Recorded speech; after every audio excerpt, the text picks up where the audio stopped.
Hello, I am Whitney Babbitt, and I am going to discuss discussion post 4.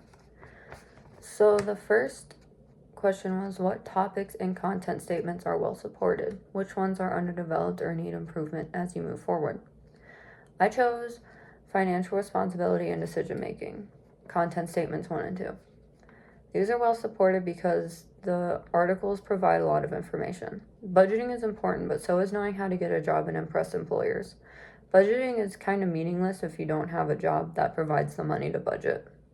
I also have lived it, so I understand it better. It's something I've went through myself. I get it. My underdeveloped is risk management and insurance. It was difficult to find credible sources that provided a lot of information. It also was hard to follow because it's something I've never dealt with.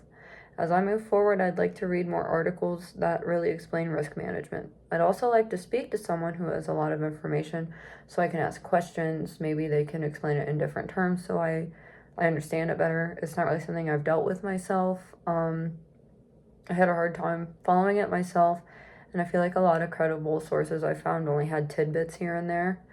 So I feel like that's my most underdeveloped one. The second question is, highlight 2 instructional resources overall from this chart and what makes them my top 2 choices. So I chose financial responsibility and decision-making content statement for a source. I chose a source because it covers having an irregular income. Not everyone has that, so a lot of sources don't include it. When you read about budgeting tips, it does talk about income, but I haven't seen a lot of things mention incomes that are irregular. That is something that a lot of people do go through, so I feel like it's important to get budgeting tips from that. It's very credible and it helps people out who are in a different situation.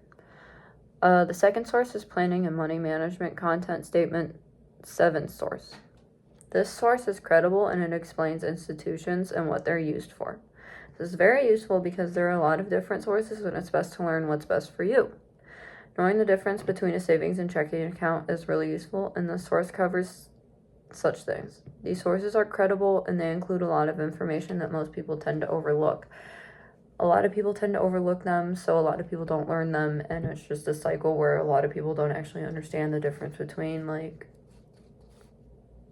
checking, savings, credit unions, banks, and knowing that information is really useful.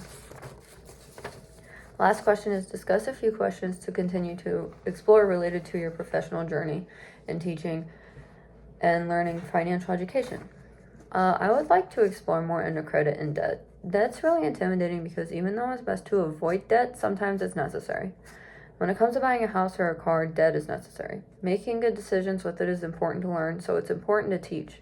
Credit is also really important. If you lack a good credit score, buying a house or car will be a lot more difficult.